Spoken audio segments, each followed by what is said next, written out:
Olá, meus irmãos, a paz do Senhor Jesus, tudo bem com vocês? Eu sou o irmão Kennedy Novaes e estamos começando aqui mais um estudo bíblico, mais uma aula bíblica para abençoar a sua vida e fortalecer a sua fé. Bem, hoje nós vamos dar o tema de número 4 e o tema de hoje é a Bíblia.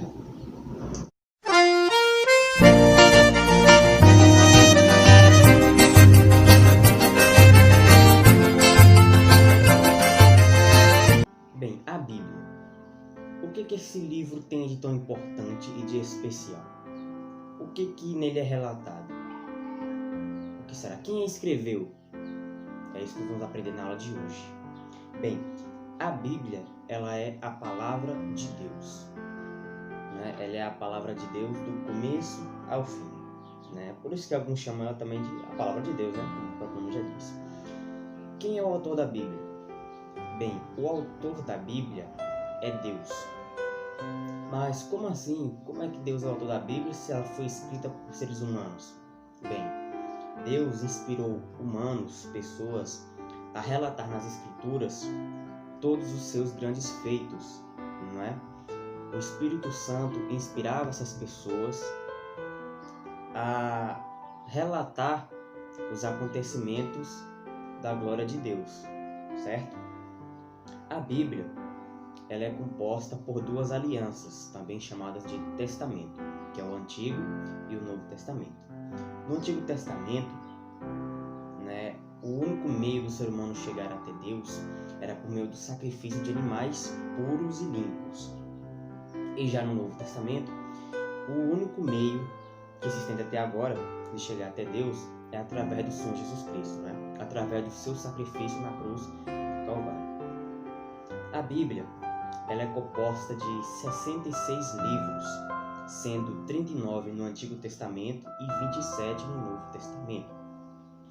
Esses livros foram escritos por cerca de 40 autores, por cerca de 40 pessoas diferentes, sendo eles reis, profetas, agricultores, apóstolos, evangelistas, né? Uma infinidade de pessoas e diferentes áreas de trabalho, de diferentes lugares, de culturas diferentes, mas todos foram inspirados por Deus para escrever o que nós temos hoje, que é a chamada a Bíblia Sagrada, certo?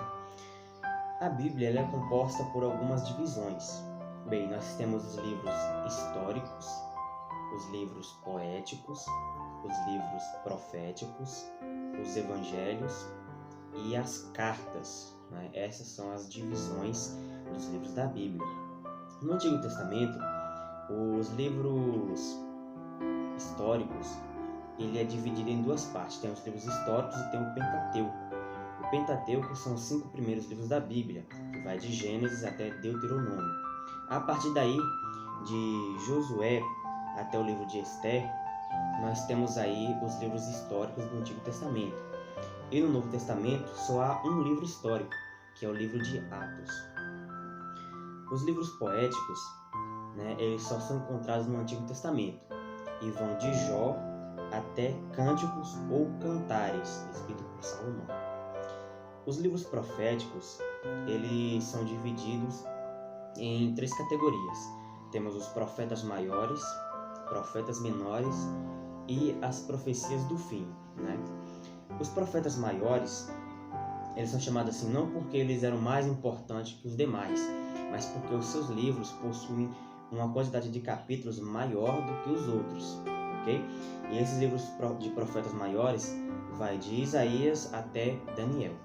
E os profetas menores vai de Oséias até Malaquias, né? São aí 12 profetas menores. E no Novo Testamento temos o livro de Apocalipse, né? Que é um dos principais livros que nós estamos estudando aqui nessa série de estudos, ok?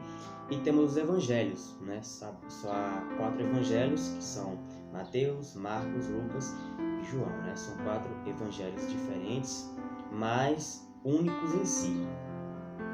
E temos as cartas, né? Essas cartas, elas são divididas também em subtemas. Temos as cartas paulinas, que foram escritas por Paulo, e temos as cartas gerais, não é?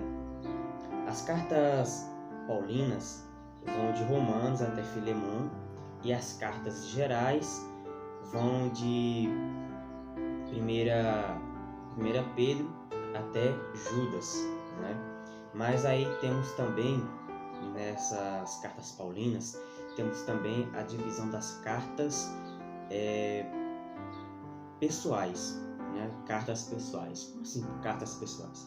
São cartas destinadas a pessoas em específicas, que são aí, por exemplo, o livro de Filemon e os 2 livros de 1 e 2 Timóteo, ok?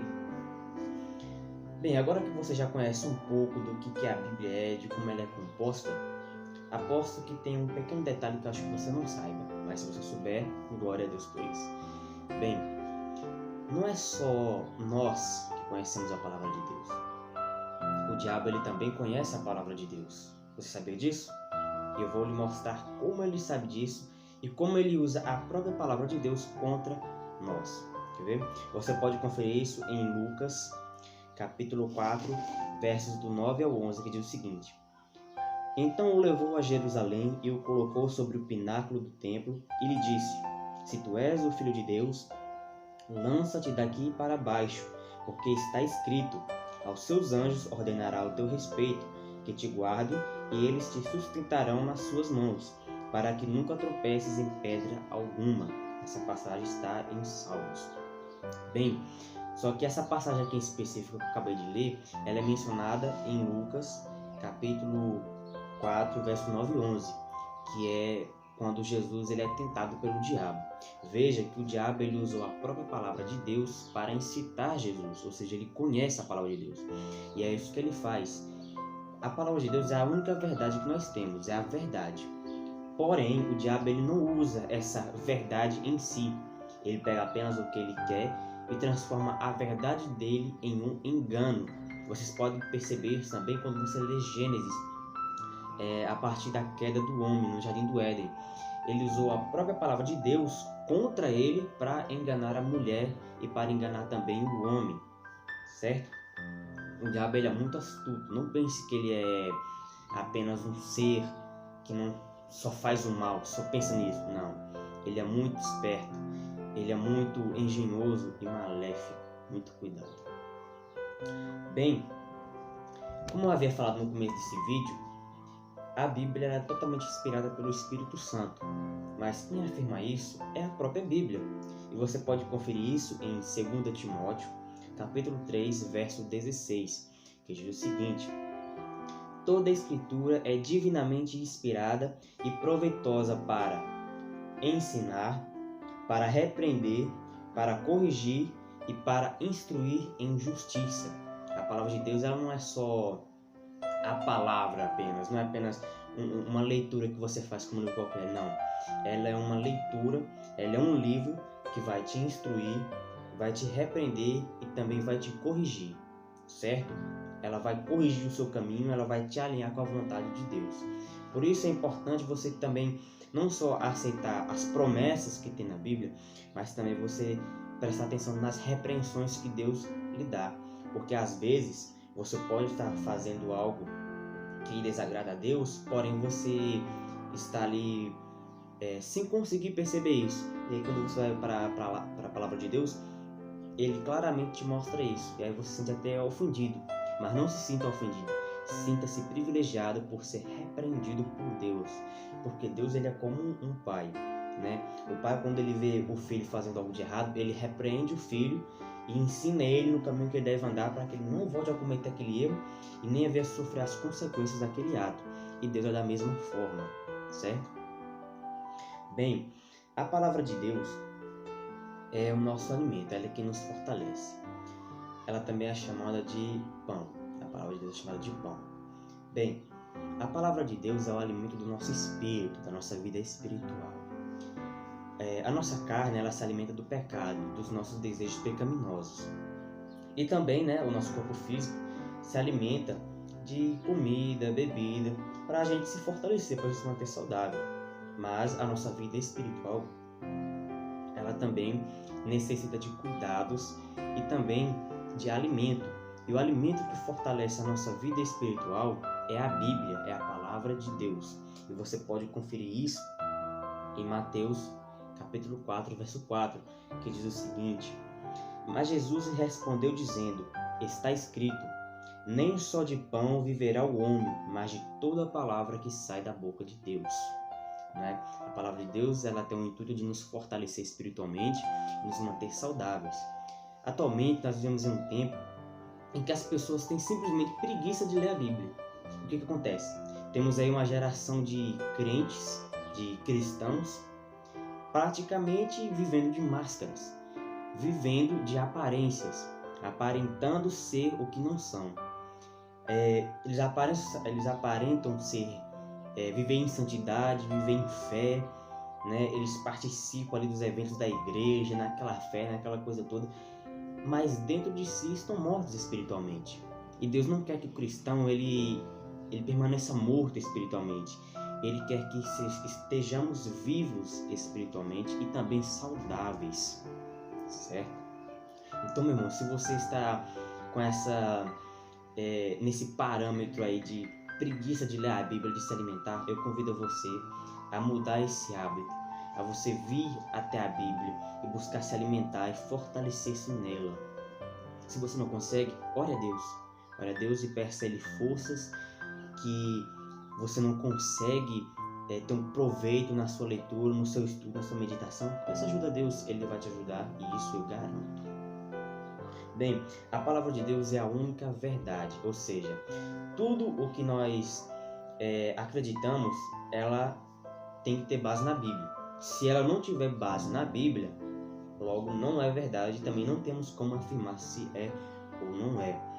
Né? Você pode conferir isso em João 17,17, que diz o seguinte: santifica-os na verdade, a tua palavra é a verdade, ou seja, a palavra de Deus é a verdade, certo? As doutrinas que a Bíblia apresenta, né, elas são bíblicas, porém outras doutrinas que não são referentes na Bíblia, não são mencionadas na Bíblia, e não há nenhuma base para comprovar ou para sustentar essa tese, logo isso não é bíblico, não é inspirado, é apenas uma mera atuação humana, certo? A palavra de Deus, ela separa a alma do espírito, né? A palavra de Deus, ela consegue penetrar no íntimo do ser humano até chegar na divisão da alma e do espírito.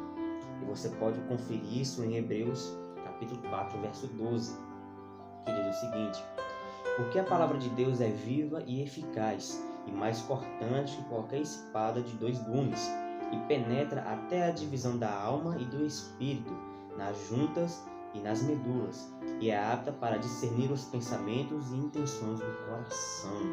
Então a palavra de Deus, ela penetra no fundo da nossa alma, na divisão correta entre a alma e o espírito. E ela é quem pode nos discernir naquilo que nós devemos pensar, naquilo que nós devemos manter dentro de nós, certo? Bem, a palavra de Deus, ela pode ser aplicada em 5 passos. Eu vou tentar explicar aqui com a minha mão. Bem, a palavra de Deus, ela é para ouvir, para praticar, para meditar, para memorizar, para estudar e para ler. 6 passos para ler. E você pode conferir isso em Romanos 10, verso 13, que é o ouvir da palavra de Deus. A leitura da palavra de Deus, você confere isso em Deuteronômio 17, 19. A prática da palavra de Deus, você encontra isso em Tiago, capítulo 1, versos 22. Memorizar a palavra de Deus, Salmos 119, verso 11. Meditar, você encontra isso em Josué, capítulo 1, verso 8. E estudar a Bíblia, você encontra isso em Provérbios 2, versos do 1 ao 6. Né?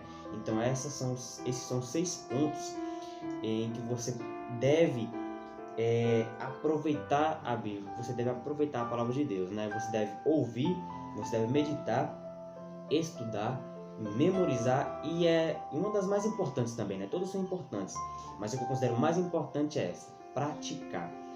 Porque não adianta você ter um conhecimento bíblico, como nesse estudo que você está tendo aqui, ou qualquer outro que você esteja fazendo, e você não praticar aquilo que a Bíblia ensina, aquilo que você está estudando, aquilo que você está lendo. Então, sempre que você for fazer uma leitura, uma meditação, um estudo, procure ver o que você pode praticar, o que você pode trazer para a sua vida, além da palavra de Deus. Certo? Bem, a palavra de Deus, ela permanece atuante desde a criação e vai permanecer atuante até o final dos tempos. E para encerrar a aula de hoje, eu vou ler aqui a passagem de Mateus 24, verso 14, que diz o seguinte: por fim, depois que o evangelho do Senhor Jesus Cristo for pregado em todo o mundo, então virá o fim de todas as coisas, né? Enfim, depois que o evangelho ele for pregado em todo o mundo, depois que todas as pessoas tiverem ouvido falar de Jesus, então virá o fim. Mas por que é necessário o mundo inteiro ouvir o evangelho? Para que quando chegar aquele dia, as pessoas não venham dizer: ah, mas eu não ouvi a palavra de Deus, eu nem sequer conheci Jesus. Conheceu sim. Aquele irmãozinho que chegou na sua porta perguntando se poderia te evangelizar, perguntando se poderia fazer uma oração, perguntando se poderia ler uma palavra para você. Ou aqueles jovens que estavam ali na rua pregando, falando do amor de Deus. Como é que você não ouviu o evangelho? É isso o que Deus quer. Ele quer que todos conheçam o evangelho. E o principal, ele quer que todos sigam o evangelho de Cristo, sigam a Cristo. Alguns dizem: só há salvação para quem é católico. Outros dizem: só há salvação para quem é evangélico. Mas eu, de mim mesmo, com base na Bíblia, eu digo: só há salvação para quem está em Cristo. Quem estiver em uma religião, quem estiver em uma ideologia, não tem como se salvar. O único meio que temos de nos salvar é estando unicamente em Cristo. Fora isso, não temos nenhuma outra chance nem oportunidade de se salvar. Aprenda isso, meu irmão. Bem, espero que vocês tenham gostado da aula de hoje. Eu creio que ela foi uma aula um pouco curta, mas muito bem proveitosa. Sempre que você for estudar a Bíblia, meditar ou ler, procure fazer uma oração antes. Peça a ajuda do Espírito Santo para que ele ilumine a sua leitura, abra a sua visão, abra o seu entendimento, para que assim você tenha um aproveitamento mais íntimo, mais profundo da palavra de Deus, certo? Bem, fiquem na paz do Senhor Jesus, que Deus os abençoe, continue estudando a palavra de Deus, continue firmes na fé, porque breve o nosso Senhor virá e Ele quer encontrar todos, absolutamente todos, preparados. E lembre-se, aqui a gente aprende à luz da Bíblia.